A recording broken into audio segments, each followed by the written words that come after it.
When a woman walked into John Walter's garage, she seemed like just another customer in need of a routine car checkup.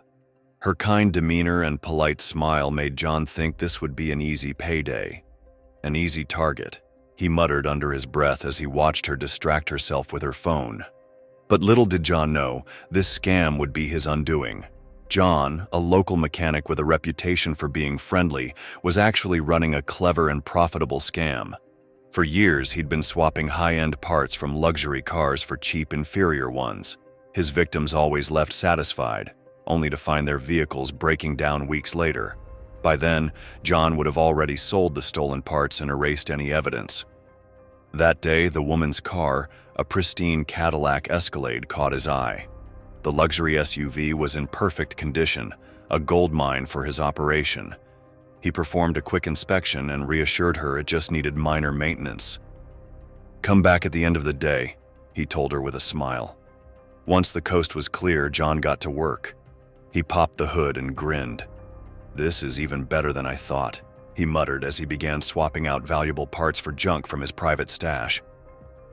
By the time the woman returned, John had completed his usual routine. He handed her the keys, complimenting her on how well she maintained her car. She thanked him, paid the bill, and drove off, seemingly none the wiser.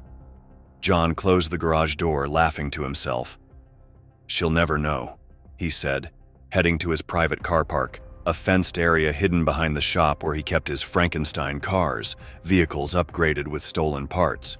He couldn't wait to test out the Escalade's freshly installed engine parts. But John's triumph was short-lived. The next morning, he planned to finalize the upgrades and list the car for sale. He poured himself a coffee, walked to the Escalade, and turned the key. Instead of the expected roar of the engine, he heard sputtering and backfires. Confused, he popped the hood but found nothing amiss. He tried starting other cars in the lot, but none of them worked either. "What the hell is going on?" he muttered, pacing the garage. His frustration grew until he noticed a faint red light blinking in the corner of the workshop. It was a tiny camera, cleverly hidden. Nervously, John connected it to his computer and played back the footage. What he saw made his blood run cold. The recording showed the woman placing the camera while he was in his office. She then held up a sign that read, "I know about your scam. The police have this footage. They're on their way." The video continued, showing John's every move, tampering with the Escalade, swapping parts, and even bragging about his operation. Panic set in. He rushed to his car park, hoping to flee, but all his vehicles were disabled. The woman had somehow sabotaged them. Desperate, he turned to his prized possession, a heavily modified car he'd sworn never to drive. It was a patchwork of stolen parts, a testament to his years of scams. With no other choice, he jumped in and sped off, opening the garage gates with his remote. "If I hurry, I can escape," he thought. But as he reached the main road, flashing lights surrounded him. Police cars blocked every exit. John was arrested on the spot. At the station, he expected to meet an officer, but instead, the woman from the Escalade walked in. She was no ordinary customer. She was Detective Danny Wilkins. Detective Wilkins revealed that John's scam had hurt countless victims, including her brother. Using her police connections, she'd set a trap. The Escalade was borrowed from the impound yard, and she'd planted the camera knowing John wouldn't notice. Overnight, her team had used magnetic devices to disable every car in his lot, leaving his prized vehicle untouched to bait him into driving it. "That car," she said, holding up one of the devices, "is a rolling confession. It's full of stolen parts, and now we have everything we need to put you away." John's arrogance had been his downfall. The evidence was overwhelming: the footage, the disabled cars, and the Frankenstein vehicle. In court, he was sentenced to 8 years in prison without parole. His garage was auctioned off, and the proceeds were used to compensate his victims. While this story might seem like justice served, there's more to unpack about how John's scam operated and why it took so long for someone to catch him. For years, John had mastered the art of appearing trustworthy. His garage was clean, his demeanor professional, and his work, at least on the surface, seemed reliable.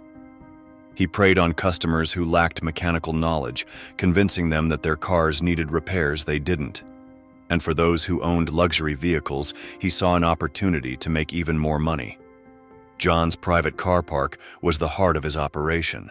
It wasn't just a storage lot, it was a workshop for his Frankenstein creations. He'd meticulously catalog parts from different vehicles, ensuring they fit seamlessly into his personal projects. To cover his tracks, he'd often swap parts with similar wear and tear, making it harder for anyone to notice the difference immediately. His greed, however, led him to become careless, and that's where Detective Wilkins saw her opportunity. Detective Wilkins's plan wasn't just about catching John in the act, it was about building an airtight case. She spent weeks studying his operation, interviewing former customers, and piecing together a timeline of his scams. The Escalade was the perfect bait, a luxury vehicle he couldn't resist. But the real genius of her plan was the use of magnetic devices to disable his cars. These devices didn't damage the engines permanently, but rendered them useless temporarily, ensuring John couldn't escape easily. When John was arrested, the police found more than just the disabled cars. His office contained detailed records of parts he'd swapped, sales he'd made, and even a ledger of his profits. It was damning evidence that painted a clear picture of his criminal activities. The Frankenstein car, however, was the final nail in the coffin. Its mismatched parts were traced back to dozens of victims, each piece telling a story of deceit and greed. In prison, John had plenty of time to reflect on his actions. He'd built his empire on lies, exploiting those who trusted him. And while his scams had brought him wealth, they also brought his eventual downfall. Detective Wilkins, on the other hand, was celebrated for her work. Her meticulous planning not only brought justice to her brother, but also to countless others who had fallen victim to John's schemes.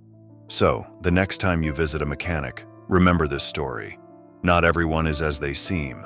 Stay vigilant, ask questions, and never hesitate to get a second opinion. And if you enjoyed this tale of justice, don't forget to like, subscribe, and hit that notification bell for more incredible stories.